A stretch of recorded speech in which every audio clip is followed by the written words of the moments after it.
Hey guys, Mustang here bringing you a Dragon Ball Z Dokkan battle video, and so today we are going to be checking out the new blue Kaioken Goku, full rainbow level 10 links.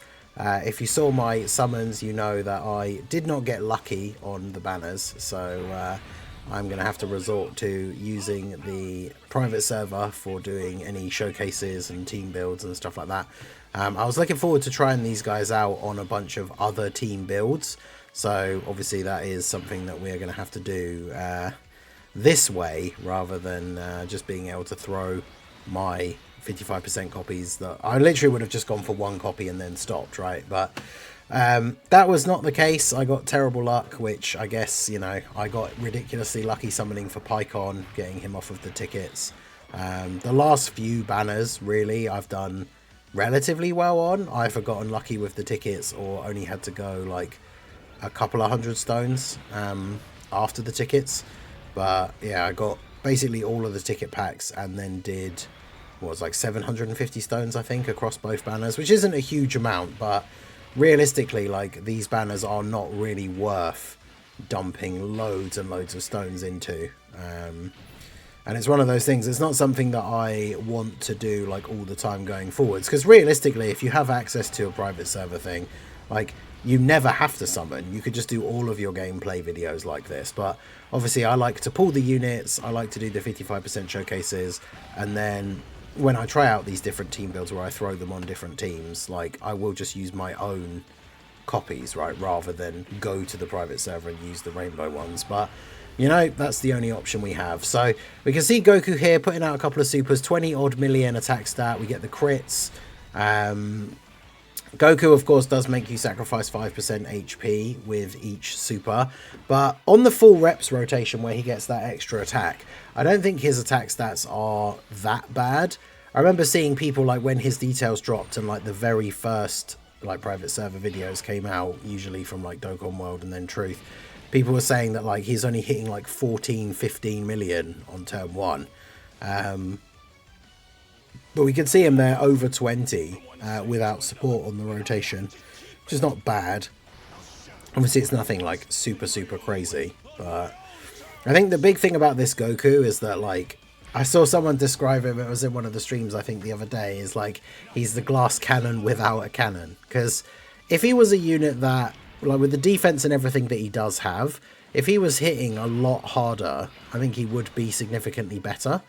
This is not a great rotation for slot 1s, so we're just going to have to go with this and hope for the best. Now, obviously, this guy, he is greatly raising attack and defense on his super attack, and then we get the guard, extra defense, and an additional super for 3 turns if we get his intro animation. So 2 or more tournament participant allies or 1 other reps of Universe 7 ally on the team. Then he gets 200% attack and defense 3 key, high chance to crit, high chance to dodge, changes a random orb that isn't tech to tech, and then he gets, when attacking with 12 or more key, 200% attack and defense, 100% defense if HP is 70% or more, attack 100% when HP is 70% or less. So, funnily enough, if you can be on exactly 70%, he would get both, which is kind of funny. As long as you pick up 1 or more tech orb, he gets an extra 100% attack and an additional super. And then when all allies in the same turn are reps of Universe 7, he gets 70% extra attack, 30% extra crit. So that makes his crit chance 80%. And then after he or anyone else has revived, he then has basically the buffs from his intro, right? The guard, the 170 defense, and a guaranteed additional super. Those all then become permanent, as well as an extra crit and dodge chance of 20%. So that means if all of the allies are reps of Universe 7, in total post-revive, he has 100% crit chance, which is pretty decent. The 200% when attacking is something to, like, bear in mind as well, because, like, you can see here he has 350k start of turn. So he's going to get another 700k when he attacks, and he's going to get the buffs from his super attack effect, and he's going to have guard as well. So after a couple of supers, he's looking at, what, like 1.5 million with guard, which isn't anything too crazy, but it's enough to be tanking normals and everything. We've also got the Piccolo on the rotation, who is, of course, the banner unit for Kaioken Goku.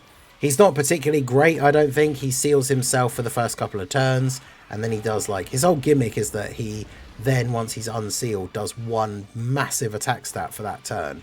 The only problem is every time he gets hit, he loses damage reduction, but also some of his attack. So if he ends up getting a hit a whole bunch of times before you get to the point where you then get to launch that big attack with him, then obviously it's going to be like severely weakened, and he's not going to look as impressive. And that's kind of like the whole thing that he's there for, right? We've also got the Kaioken Super Easy A on the team. Now bear in mind, obviously that doesn't come out for a couple of days in the actual game, but he provides the full link set for the TEQ Goku, as well as that 40% support by being in slot 3. So that works out quite nicely here.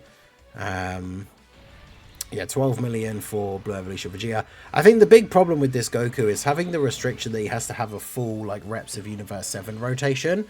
Would have been fine like at a certain point in the meta, but obviously as some of the Universe 7 characters have started to age out a little bit, and they're only really being replaced by like the new Kaioken Goku, like the AGL one, Super Easy A. Honestly, the Piccolo, I don't know how worth running he is in like actual difficult content. So it's getting a little bit like TEQ UI Goku, unfortunately, as great as he was on release, is kind of already at that point where he's like dodge or die, especially like before those first couple of turns before he gets to transform. Against some of the toughest fights in the game now, he can just get absolutely destroyed like before he transforms. Obviously, if you do run him on this setup, once he does transform, he would be giving his full domain buff to the TEQ Kaioken Goku as well, which would be pretty good. But yeah, I think the Reps of Universe 7 team needs a bit more.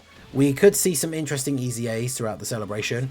I still think it's possible we could see the 6-year banner units, the TEQ Gohan and Piccolo and the STR Gohan and Angel Golden Frieza. Like they could Easy A and potentially be runnable enough like supports to be put on this Reps of Universe 7 team. In terms of like, I did speculate it would probably be a little bit crazy because I do think that would be very cool. I'm not sure how realistic of a like possibility that is, but like if they gave the TEQ LR Goku and Frieza a Super Easy A in this celebration, that would be kind of wild. No TEQ orbs for the Goku here. It's kind of awkward, but we can get 8 orbs for you. So it's a pretty good rotation overall. The Goku in slot 1 with the damage reduction, yeah, should be fine. Obviously he gets sealed, which is annoying. But yeah, the in Goku and Frieza, like the last couple of releases, funnily enough, have actually made them grow on me like a little bit. Obviously the Frieza part of the card can still be a bit of a liability, but like the Goku being a defensive unit like works really well with Pycon, like on Pycon's team. Works well as an option on this team as well. So yeah, as much as I would say originally, like when the anniversary came to an end, I would have said that Frieza and Goku are probably my least favorite unit. Like I actually would say at that time, like the Vegeta was slightly better, because we all know that he can be the Prince of all normals. But like I have seen turns of him where we've gotten like 8 or 10 orbs, and then like a good sort of like 3 or 4 of those additionals have actually become supers. And so then the amount of damage he puts out in that turn, plus then the amount of like defense and damage reduction, everything he has post super, is actually really good. And of course, as I say that, you know, we then get the turn on screen where he just does a whole bunch of additional normals. So I mean, that is still a thing that can happen.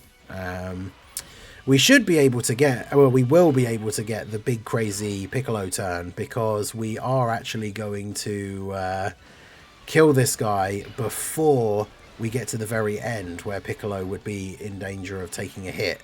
So the next time Piccolo comes back around, he is going to be unsealed, and as yet will have not taken any attacks. So he is going to have that full buff, and obviously as long as we don't have him in slot 1, he's going to get to attack before the boss hits him, right? So we are going to get to see full potential Rainbow Piccolo on his next appearance here. Obviously we save the revival, because if we use it, like obviously the whole point of Goku's revival and the way it's set up is that you use it and then you do die, right? So that you then get that revive. Of course he's going to dodge. We're now not going to kill him this turn, so of course I bet Piccolo's going to end up getting hit now. Bruh. But situations like this, unless he gets, well, no, he didn't get the 3rd super, great. situations like this, if he hadn't dodged that first super, we would have killed him, which is super annoying. But situations like this are where it is really annoying that Goku is not that like crazy damage dealer that he really should be, considering how he can be a defensive liability. So like having the ability to do like insane damage would obviously make up for that quite significantly. But he's not really dropping the kind of attack stats that we would expect to see from a unit that we would refer to as like a glass cannon, right? Characters, because I've always said over the years, right, you guys know, characters like LR Final Form Cooler, when he came out, he was like instantly became my favorite unit in the game. I'm a big fan of characters that can do a crazy amount of damage, but then are not necessarily the strongest like defensive characters. Because those characters are just kind of fun. Like, obviously, sometimes they can be a massive liability, but they can be fun. But, like, they have to actually be doing the, like, big damage, right? I think we probably should just use this now, because if I do this in slot 1, fairly sure they're going to super attack straight away and probably end up killing Vegeta. And obviously, we don't really want to get his revival. We want to showcase the Kaioken standby, right? So we'll go ahead and standby, use our Kaioken. Obviously, one of my biggest nitpicks with this unit, like, I could list issues with his kit and stuff, as everyone else has. One of my biggest nitpicks with this unit is why, for this active skill, he doesn't have any sort of, like, screaming, or, like, when he's powering up. Like, the ×10 bit sounds cool, but, like, that's all we get, which I think is very disappointing. So his super attack massively raises attack for 1 turn, does immense damage. Obviously no defense, because of course his revive standby is basically designed so that he will die. I like this design though. If he was better overall and like this turn was like a crazy attack stat, I think this design is kind of cool, because the way it works is he changes all the key spheres on the field to TEQ, and then for every orb obtained he gets crit chance and dodge chance. And then obviously with 10 or more orbs he gets an additional super. If he or him or an ally dies, revive with 70% HP, and then obviously he does the finish attack as well. But the reason why this is cool is because it gets around some of these situations where you can miss out on your ability. Also the idle animation is pretty cool for the power up there, because you pick up all the orbs. So because you get 23 orbs, he has a 230% chance to dodge and a 230% chance to crit. But because he will therefore dodge all of the attacks in slot 1, like, he will get to attack. Because that's one of those things. We have some units like that already that exist, where you put them into their standby and then the whole point is that they just die. And then they revive. But depending on what you've got going on the rotation, like, your slot 1 unit could just get killed. And then even though you do revive, you haven't done any damage that turn. So you haven't really made any sort of like forward progress aside from getting any of the revive buffs that your team is then able to get, right? So this guy gets around that by making sure he dodges everything in slot 1, and then he gets to attack, and then you die, right? Because he's got basically no defense. He also loses 10% HP when he super attacks. And as long as you're attacking with the certain amount of ki, which is pretty much impossible not to if you're picking up all the TEQ orbs, right? Then he gets a guaranteed additional super. So we've lost 20% HP just from him attacking. And then, yeah, because he has no defense, he then gets clapped even with the type advantage over Zamasu and Rose. But then we revive, and he has the revival like counter attack. This animation's very cool.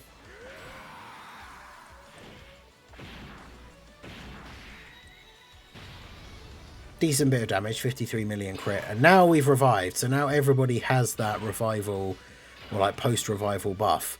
So remember, once reviving, we now have the extra defense, guaranteed guard, additional super, and then we now have 70% dodge, and with a full reps of Universe 7 rotation, which of course we always have on this team build that I'm running, we have a 100% chance to crit.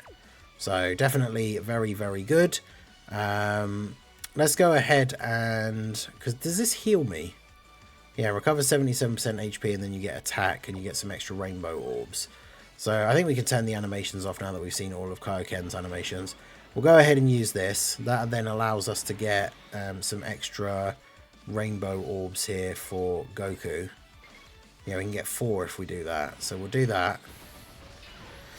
This is going to be an interesting turn for Piccolo as well, right? Because now Piccolo is unsealed. So remember this Piccolo, when attacking, gets 500% attack. And then from turn 5, which is now when he's unsealed, he gets an extra 500% attack. And for 1 turn only, an extra 500% attack and guaranteed crit. So he's getting 1,500% attack on this turn. He hasn't been hit a single time, so he hasn't lost any of his stats. His super has massively raised attack for 1 turn as well. There's no other real support on the rotation, and he's only got the 1 link active. So I'm not expecting anything like too crazy from him, but it should be a relatively big attack stat that we get here. So Goku can take these hits in slot 1. Then 28 million attack stat here from Goku. Not bad, considering he is here more so as a defensive unit, so still pretty decent attack stat for him. Additional into a 17.5 is pretty good as well.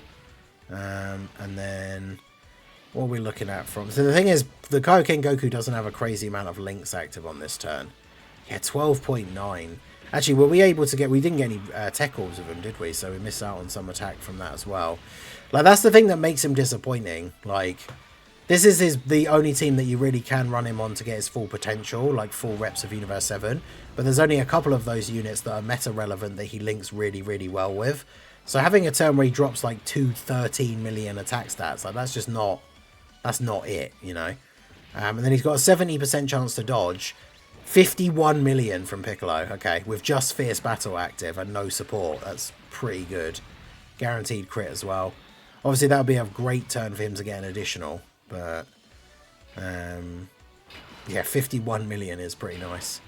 So let's go ahead and do this. But yeah, Goku having the extra dodge chance is obviously very good because realistically, he is not going to tank supers all that well. Like again, remember on this turn, he's getting about 700k when he attacks, minus the super attack effects.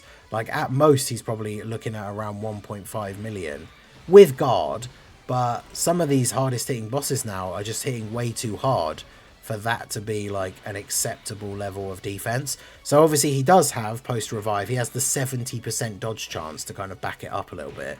But yeah, it's still not great.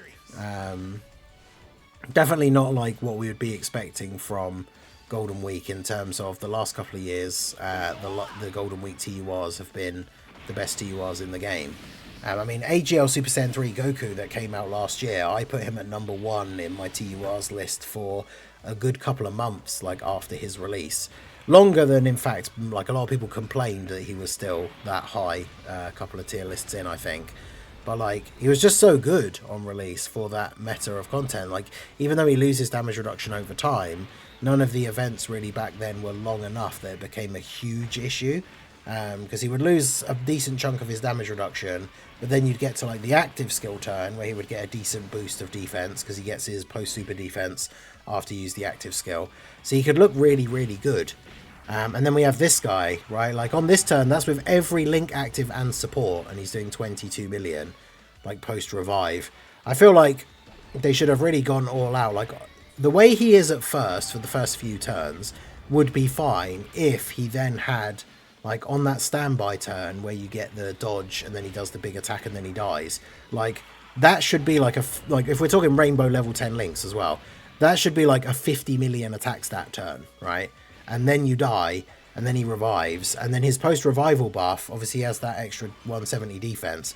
I feel like he should at least have an extra like 170 attack as well. So then we would be seeing like he would be doing like 40-50 million attack stats after his revival, which I think, considering other units that can sort of start hitting that hard, with how low that his defense is overall, I really don't think that that's too much of like an ask, right? Like obviously we can't have every single unit in the game just be like, oh yeah, they're all doing like 50 million attack stats with every super. That's not the kind of thing that I'm like after with here, right? But like, as I've said before, if he's supposed to be, or I mean, I don't know if he's even supposed to be, but if he's meant to be like a glass cannon unit, which his design seems to lend to that sort of format, right, considering his defense isn't super crazy. If he's meant to be a glass cannon unit who, if we're running him on the team and then he ends up being the one that gets hit by a super, then we're potentially just dead against the tough bosses, then the trade-off for that should be that he's doing insane damage. Especially with the fact that he is also losing us HP every time he attacks, which is not necessarily the end of the world. Like in a situation where, like we had here, our slot 1 unit actually dodged the super, but your slot 1 units are surviving the supers, then Goku super attacks in slot 2, loses you some HP, but then at the beginning of the next turn, you're kind of healing most of that back just by getting the same type orbs, because everyone else on the rotation after the slot 1 unit has done their job against the super, everyone else on the rotation is tanking everything for double-digit damage. So I'm not as bothered about the health, the HP loss, as I've seen some people say, because when it comes to the hardest hitting bosses in the game, when we're doing these toughest events, a lot of the time it's a case that if they super the wrong unit on the rotation, you're just getting one shot even from full health.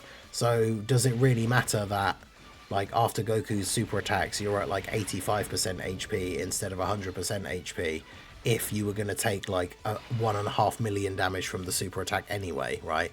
It doesn't really make that huge of a difference. But yeah, just overall, I would have to say this Goku is pretty disappointing. I don't think he is terrible, though. This is the thing. I've seen people acting like he is just absolute garbage, unrunnable TUR. Oof, I didn't realise Vegeta was going to get quite that slapped up in slot 1, but I guess that's a good enough place to end it. Yeah, I don't think he's completely terrible. I mean, we tested him out on the private server over the weekend, before the banners actually came out, and I had quite a fun run. I had a team where we were using TEQ UI Goku instead of Piccolo, and it was TEQ UI Goku that got me killed, right? And in that run, it was Blue Evolution Vegeta. So, I mean, it's not like this guy, you take him into events and he just gets you immediately destroyed. But I just, unfortunately, do not think that he is on the level that we would expect from these Golden Week TURs, which is very disappointing. But at the end of the day, it is what it is. So let me know what you guys think down below in the comment section. I don't recommend summoning for Goku, but if you did, I hope you had good luck. Let me know what you guys think down below in the comment section. So that is going to be it for the video, guys. This has been the Master Ningen. Smash that like button, subscribe to the channel if you are new. Check out the links down below, and I will see you all again soon. Have a good one.